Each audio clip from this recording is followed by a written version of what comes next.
Ici le docteur Paul Simon, psychologue, qui va vous présenter les lectures de 2024. C'est parti! Alors, comme vous le savez, j'ai relevé le défi 52 livres, un livre par semaine, toutes les semaines pendant 2024. Alors, sur ces livres-là, il y en a 13, 12, 13 qui parlent de psychologie professionnelle et c'est ceux sur lesquels je voudrais focuser avec vous. Mon livre préféré, lecture of all time, qui était très bien écrit, super concept, c'est Complotisme et quête identitaire. Donc la personne qui a écrit ça fait une réécriture de ses recherches doctorales et nous présente plein de critères de validité pour être à la fois sceptique et rigoureux. Donc moi je trouve que c'est un excellent livre qui est bien écrit, qui est agréable à parcourir. Puis moi j'annote mes livres lorsque je les lis. Et puis j'ai été tellement de fois agréablement surpris de voir l'autocritique de l'auteur. Ça me semble une démonstration d'humilité et de rigueur. Donc, si cet auteur publie à nouveau, moi, je me suis inscrit sur la liste de rappel sur Internet pour être automatiquement informé. Je vous le recommande. Je vais maintenant vous présenter des livres qui ont été écrits par mes collègues psychologues. Truc de psy de mon amie Geneviève qui présente sa vision de la compréhension de la psychologie générale d'une manière très accessible. Donc, si vous voulez entendre parler un peu de comment ça se passe dans l'esprit du psychologue, sur comment il réfléchit les différents grands thèmes pour vous aider, ce livre est super pour faire ça. Ensuite, on a dans le même genre de tonalité le livre de ma collègue Isabelle, En attendant le psy, qui présente également sa vision des choses. Vous avez Ariane Hébert dans Stress et anxiété, qui fait la même chose sur sa vision du stress et de l'anxiété. Suivi de Guéris tes blessures, une psychologue américaine qui fait sa présentation de son vécu personnel en lien avec toute sa compréhension de la psychologie holistique. Et Dis-moi qui tu es, mais je te dirai qui tu es, donc de Marc Mistorio, un livre qui parle beaucoup des styles d'attachement. Donc, ce sont les lectures de mes collègues psychologues. Il y a également, dans le domaine de la psychologie, le livre Mensonges de Sam Harris, parce que Sam Harris, j'adore sa manière de réfléchir sur les données scientifiques. On a aussi le livre de Brené Brown, qui est une chercheuse en travail social, qui présente sa vision de l'audace de manière très rigoureuse. Et on a les revues de l'Ordre des psychologues qui nous envoient à chaque 3 mois une revue sur un thème qui fait un survol approfondi de plein d'articles. Donc, on a eu celui sur cultiver la résilience, la parentalité et le dossier spécial sur l'hypnose qui démêlait notamment l'hypnose quantique, l'hypnose régressive, de l'hypnose professionnelle rigoureuse et scientifique. D'ailleurs, si vous allez sur le site web de l'Ordre des psychologues du Québec, je crois que vous pourrez retrouver plusieurs extraits de ce pamphlet. L'Ordre des psychologues nous envoie également des cahiers du savoir une fois par année. Donc cette année, c'était une synthèse du savoir quand même assez volumineux là, sur les recherches et les bonnes pratiques de différentes manières pour les aborder sur l'enfance 0-12 ans. Donc c'était les lectures que j'ai le plus appréciées dans le domaine psychologique par des professionnels. Ensuite, on va se diriger tout à l'heure dans une catégorie de livres que j'appelle la psychopop, mais entre la psychologie des professionnels et la psychopop, il y a comme une espèce de classement de livres intermédiaires que j'aimerais vous présenter ici. Il y a le livre Tout est là, juste là, de Jeanne Siofachin, qui fait une présentation de son utilisation de la pleine conscience. Comme vous voyez, il y a comme 2 sections dans ce livre-là. Une section qui est une présentation de sa vision de la méditation, et ça, c'est des exercices ensuite. Par contre, cette collègue française est beaucoup décriée pour sa surutilisation de certaines données en neuropsychologie, c'est au niveau de l'interprétation des scores, donc je le classe dans la zone intermédiaire.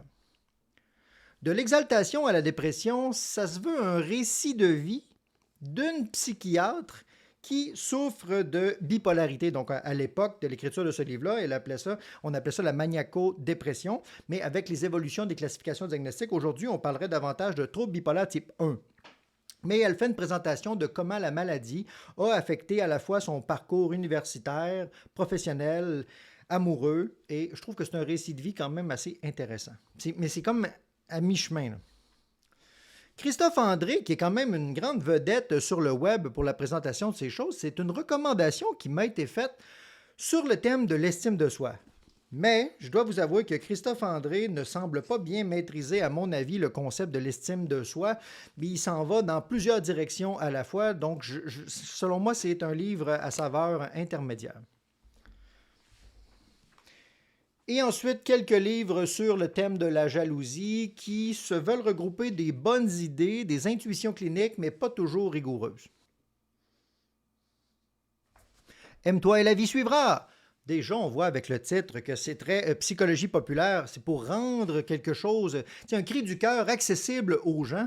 Si vous voulez une lecture de chevet inspirante, positive, peut-être ce genre de livre-là, ça pourrait être pour vous. Par contre, moi, j'ai l'impression que c'est plus une volonté de positivisme qu'une rigueur dans le discours. Même chose pour le livre de Anne-Marie. Ça se veut une transposition de ces capsules vidéo, beaucoup d'opinions personnelles à l'intérieur de ça, ancrées dans une idéologie féministe et qui parfois confond des données statistiques avec des opinions. On a Pensé comme un moine, donc ça aussi une grande vedette du web. C'est pour ça que je les classe dans la catégorie psychopop, parce que ça se veut d'inspiration de la psychologie professionnelle, mais pas toujours rigoureux. Parlant de pas toujours rigoureux, on a le livre de Yvon Dallaire ici, qui sont ces femmes heureuses, qui a été ma plus grande déception de l'année au niveau des lectures. Je ne le recommande pas. Ensuite, ça se voulait une explication sur l'entrepreneuriat qui rend fou, mais c'est des témoignages d'entrepreneurs qui ont été sélectionnés pour démontrer comment l'entrepreneuriat conduit quasiment systématiquement à l'épuisement et à des dérives au niveau de la fatigue de compassion, fatigue professionnelle, bref, des déséquilibres de vie. Si vous avez compris le titre, vous comprenez essentiellement le contenu du livre. Vous savez d'ailleurs, il y a un petit passage qui dit que lorsqu'un livre ou un titre d'une vidéo commence par un point d'interrogation, il y a 95% de chances que la réponse soit non. Et si l'entrepreneuriat rend défaut? Non, mais il y a beaucoup de conditions de l'entrepreneuriat qui ne prédisposent pas à la santé. Ça, c'est un titre que je trouve qui est un petit peu mesquin dans le sens où c'est un jugement déjà en partant. Psychopop qui se veut une espèce de synthèse de plein de choses à la fois, mais c'est de l'opinion. Frédéric Lenoir, qui lui aussi est bien connu dans le monde. J'ai failli classer ce livre-là dans ma pile de livres sociologie, mais au final, je pense qu'il essayait sur le plan psychologique de se prononcer sur qu'est-ce que le désir. Et même s'il y a des bonnes idées dans ce livre, je ne peux pas l'appuyer avec un regard professionnel dans l'ensemble de ses dires.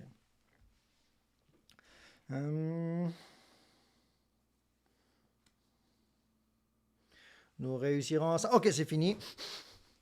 La contagion émotionnelle. Oh, ça c'est fini. L'art subtil de s'en foutre, un livre très ancré dans la psychopop. L'auteur de ce livre, d'ailleurs, il a même brûlé son livre en direct sur YouTube, je crois, en disant que son livre, ça valait pas rien. Fait que l'idée, c'est de comprendre qu'il a voulu faire une synthèse psychopop. Ça a eu du succès, mais c'est pas forcément vrai que ça vaut quelque chose au niveau de la rigueur. Ensuite, on a le bug humain, même chose. Ça se voulait une belle inspiration qui voulait viser de la neuropsychologie, mais au final, ça se trouve être de l'opinion et du cherry picking.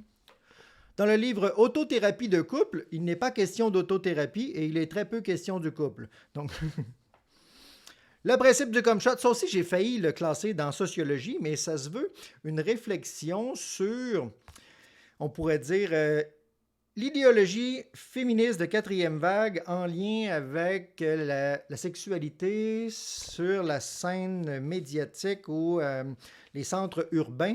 Moi, j'adore lire ce genre de lecture-là pour pouvoir comprendre quelles sont les grandes tendances sociologiques qui habitent les mouvements culturels, notamment les responsables des médias. Quand éduquer, éduque. Donc, lorsque Martin a écrit ce livre, il voulait transmettre une vision très positive. Donc, il essaye de transmettre à la fois son cœur de papa et des visions générales sur la bonne parentalité. Donc, je trouve que c'est un livre qui est très inspirant, donc classé dans la pile psychopop. Psychologie de la connerie, ça aussi, on voit que le titre est très ancré dans un jugement. Hein, donc, je ne saurais trop vous dire de prendre ça avec des guillemets. Et c'est un livre qui tire dans plusieurs directions à la fois. Donc, autant, parfois, ça peut être rigoureux, parle de biais psychologiques, mais il y a des redondances systématiques. Osez sortir de votre regard. Je me souviens même pas de l'avoir lu, celui-là. T'as peu. J'ai-tu pris des notes? J'ai pas pris de notes. Oui, j'ai pris des notes. Mais je suis en train de dire, est-ce que je l'ai lu? Un livre qui ne m'a pas beaucoup marqué. J'ai souligné, quand on regarde souvent l'horloge, son énergie créatrice avait disparu. Ouh! Donc, je pense que c'est ça. Je l'ai couvert très rapidement parce que Psychopop, peu de contenu intéressant à l'intérieur. Et un livre pour enfants sur la jalousie. Donc, ça m'intéressait de lire ça. Psychologie, sociologie, des termes connexes. Alors, j'ai voulu lire notamment médiation relationnelle parce qu'il y a des mouvements de justice réparatrice qui parlent aussi de psychologie communautaire et ce livre est un des manuels de référence, donc ça m'intéressait beaucoup de lire ça. Je trouve que j'ai appris plusieurs choses sur la justice réparatrice là-dedans. Walden, je m'étais fait beaucoup recommander ce livre-là, mais c'est écrit en vieux français, beaucoup de références sociologiques, politiques du siècle passé, donc peu accessibles, tout comme l'éducation morale de Émile Durkheim, qui était le père de la sociologie contemporaine, mais à l'époque, il est en train de forger encore son idée. Puis éducation morale, avec écrit en un vieux style littéraire, c'était très laborieux à comprendre. Pour ceux qui ont vu le documentaire Alpha, vous savez qu'il y a un chercheur en sociopolitique qui a été invité dans le livre. Donc, dans le documentaire, il a écrit notamment ce livre-là. En fait, il l'a co-écrit. C'est le deuxième auteur.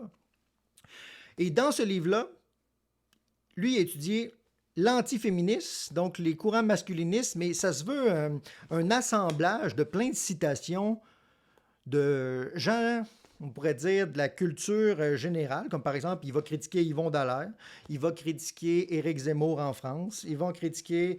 Le livre commence par « Je le sais qu'on va se faire critiquer beaucoup puis poursuivre, peut-être même avec des plaintes », parce que, donc, déjà, c'est une posture très défensive dans l'avancement des propos qui me semble manquer de rigueur au niveau de la structure, mais c'est parce qu'on n'a pas les mêmes balises pour la scientificité de certains critères en psychologie et en géopolitique. Donc, je comprends que ce n'est pas les mêmes balises, mais moi, ça me semble peu rigoureux. Comme bien souvent, malheureusement, en sociologie, c'est critiquable au niveau des balises là, de la validité de construire, la validité de généralisation externe. Les Nouveaux Inquisiteurs, une espèce d'aventure dans les communautés woke qui ne se veut sans saveur, vraiment. Le pouvoir des communautés, ça m'intéressait parce que moi, j'adore faire de la psychologie communautaire, de l'animation sur le web, mais j'ai pas eu l'impression que j'ai appris beaucoup de choses là-dessus. La guerre des intelligences avec ChatGPT, moi, vous savez, j'adore utiliser les intelligences artificielles, je l'utilise à tous les jours. Et ça m'apporte beaucoup de choses. Et pour quelqu'un qui est déjà initié, qui pratique, qui se tient au courant, on n'apprend pas grand-chose en lisant ça. Mais pour quelqu'un qui n'a aucune idée comment ça marche, les intelligences artificielles, peut-être que ce serait une belle introduction. Sociologie du marketing. Vous savez, moi, j'ai fait mon doctorat sur le thème de l'entrepreneuriat. Donc, tout ce qui touche marketing, entrepreneuriat, ça m'intéresse beaucoup. Et ça glisse vers le sujet de la prochaine pile. La pile des livres qui touchent le monde des affaires. Donc, je ne vais pas vous les représenter de manière officielle parce que je ne voudrais pas créer de la confusion chez les gens. Mais sachez que s'éduquer sur le plan financier, administratif, marketing, maîtriser les concepts comme l'argent, c'est peut-être une des choses qui vont vous simplifier la vie dans le fonctionnement socio-culturel.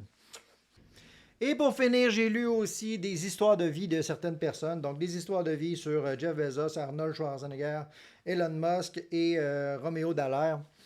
Des histoires de vie que je trouve quand même assez inspirantes. Donc j'essaye de m'intégrer ça, moi, une lecture d'une biographie d'une personne, à peu près à tous les 15 livres que je lis, j'essaye de lire une biographie. J'aime pas ça, lire ce niveau de langage-là, mais c'est pas parce qu'on aime quelque chose qu'il faut toujours rester dedans. Donc moi, j'essaie de varier mes styles littéraires. L'objectif, c'est de créer du confort intellectuel. Et c'est lequel déjà mon livre préféré? Celui-là.